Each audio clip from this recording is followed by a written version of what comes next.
Manchester Jewish community is my life. They are fabulous, fabulous community. We work together, we stick together, and it's your home, it's where you've been brought up. How many people are there? 30,000? There's 30,000 levels.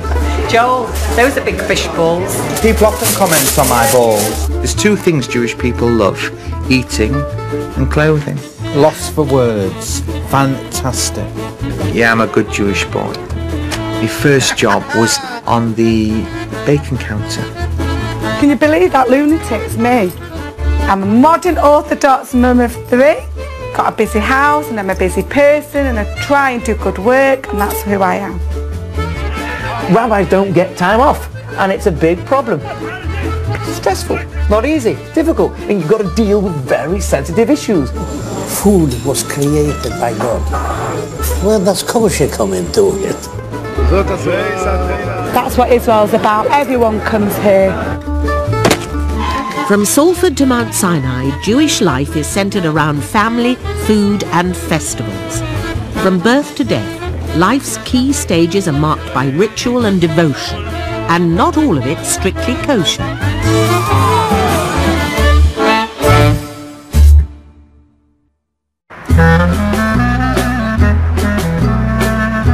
Jewish traders settled in Manchester over 200 years ago. It's now the fastest growing community in Europe.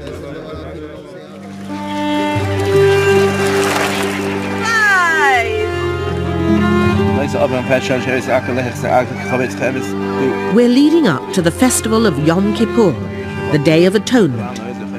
It's when Jews symbolically throw away their sins and fast for 25 hours. Even Jews who don't observe any other festivals will refrain from work. Joel Lever is hosting his end of Yom Kippur party. Are we all hungry? Ian, have you been fasting today? Yes. Good, lovely. Today's the Day of Atonement, so we've fasted all day. We've been to the synagogue. Now everyone's come to break the fast. And some of my Muslim friends, they fast for a month, and it's fantastic. We only have to do it for a day. So who's the lucky ones there?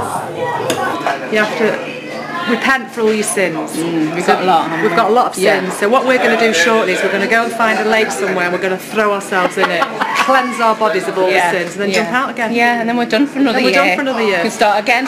The hardest part is the fasting though, because we do like our food, don't we? 25 hours is a long time. Any room for a little one?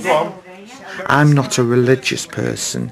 I know what I should do and what I shouldn't do, but I think at the end of the day, if you're a good person, you've got everything. I love strudel. I went to a Jewish school, but we were never religious. I had a bar mitzvah. I remember wearing a brown flared suit, big flared trousers, and they had to cover me platform shoes. I loved that suit. I took a little pouch with me with my sins, but there were neighbours passing me with wheelbarrows. It was unbelievable. Religion is a faith, and I've been born into that faith. And yes, you're proud of your heritage, but we live in a modern era. With over 30 holidays a year, only the most religious Jews fully observe them all. 5 days after Yom Kippur is Sukkot, the Jewish harvest festival. Full observance demands buying a bundle of leaves and a rare citrus fruit known in Hebrew as an esrog. To be Jewish is part of your life, not part-time, it's full-time. It's living by a set of rules which have been laid down. That's what you aim for if you want to be fully Jewish. But all of them are different prices depending on the quality of the esrog, without blemishes, and that's a nice one. But these have all got pitums, which is that, and that's quite delicate. If that's knocked off, that invalidates it completely. You might as well not have one. You might as well have a lemon. There's no price limit on devotion. The very best esrog can cost hundreds of pounds apiece. It's £220. Show me the cheapest lulav and esrog you've got, because I'm a cheapskate. You can have this is the basic one. I'll do a half price. Which is? £30. Is that the cheapest you do? I don't do less. Right, go on. Just this time, I'll splash out. Would I pay £500 for a soft fruit? I'd rather a leather jacket. The esrog is one of 4 plant species required for sukkahs. The others are willow, myrtle, and a palm leaf called a lulav. There's the one here. It's closed, but it's got the leaves goes like this. If you wanted something which is top of the range, the Rolls Royce of a lulav, you could be talking £100. So as we said, it's not cheap to be Jewish. It always comes with a price tag. Anyhow, so that is the ultimate test of faith, I think, to see how much you're really going to be willing to part with. What's your cheapest? Right. Are you looking for one for yourself? Yeah. Look at that. Beautifully closed. Each and every single leaf over there, they're all fantastically closed. You've got yourself a lovely lulav. Okay. Please, don't hit anyone hard with this.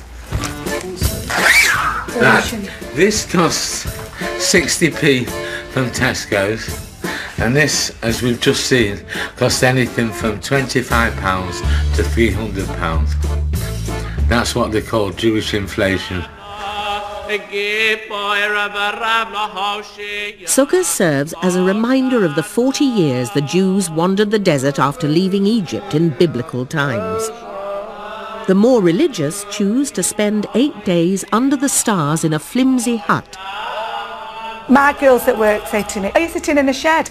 But like when I'm sitting in a shed, they mean sukkahs. What? I said, yeah, we eat outside in our shed for a week. We open a roof, we put all fancy chains on it, and they think we are absolutely mad. But we do, and the boys sleep in it. My boys sleep in it. Our little sukkah. It's not part of the house, we have it outside. Much better to be in my sukkah than watching X Factor. I mean, my sukkah isn't very big, so I can only have about 8 or 10 people in it. But we drink and we joke and we laugh and we sing. I'm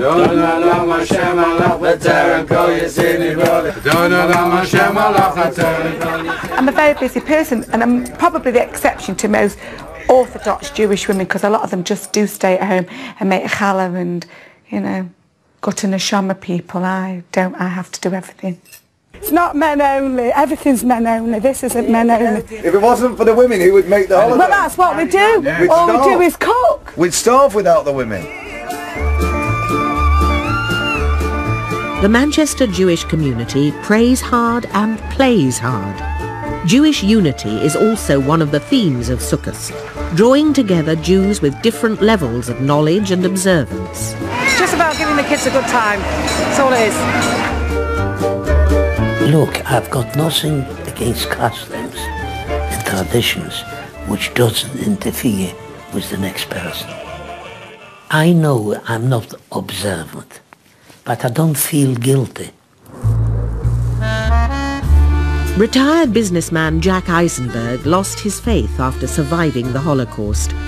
Now he spends much of his time telling school children about his experiences. You see, Auschwitz had a selection system. They selected people to work and the rest to the gas chambers.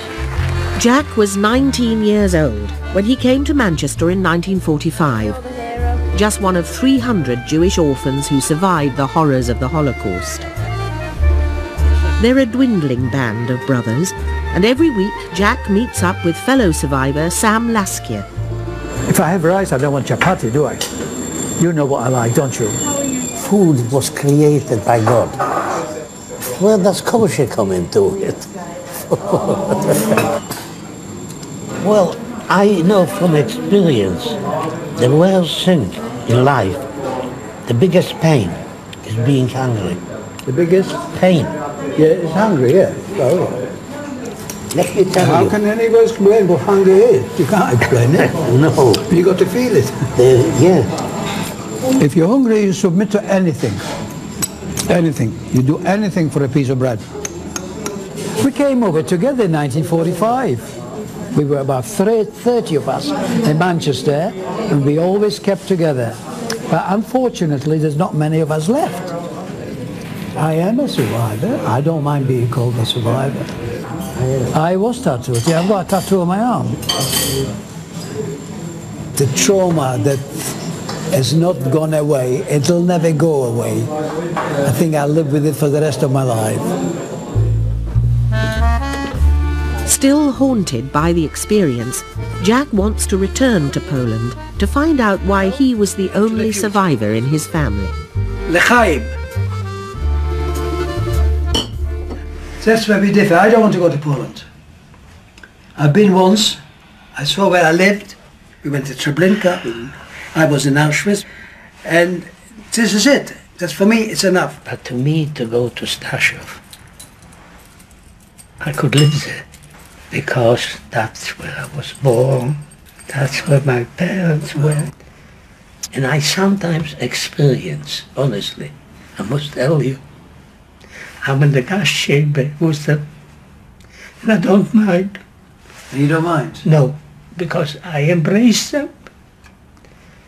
They are struggling for breath, I'm struggling for breath. Yeah. Finish. Yeah. We all gone together. Well, because I'm here, so because of my father, who said, Jack, maybe we should split and you should go into hiding. That's why I'm here. That's how you survive. The fact that we are still sane and we're still here is a miracle in itself. Yeah.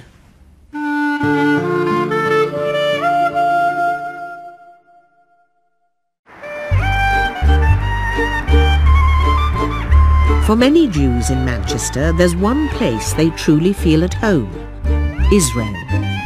Bernette's daughter Leanne has lived there since she got married. Now she's got news for her mum. We're going to Israel to see the new baby, please God, and we're going to see Simon, Leanne and two gorgeous little boys, and we're on our way. Give me a kiss. Give me a kiss. Oh, for God's sake. Probably the one and only in 25 years. Bye-bye. Bye. Have you gone now? My daughter's lived there for 3 years, and I've been to see her on loads of occasions with the little boys, and her way of life is not like it is here for me, but that's what she's chosen. That's their life. I hope they come back though. I don't care how they're happy, I want them home.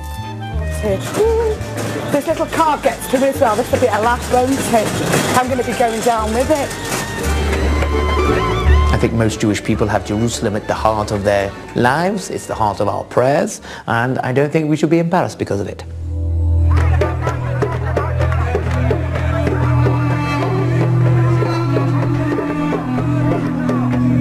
Israel's our country. It's where we can feel at home in. We haven't got a problem with the food. You're with a fellow Jew, and that's how it is. It's much easier to be there. A lot of the commandments are only appertaining to the land of Israel.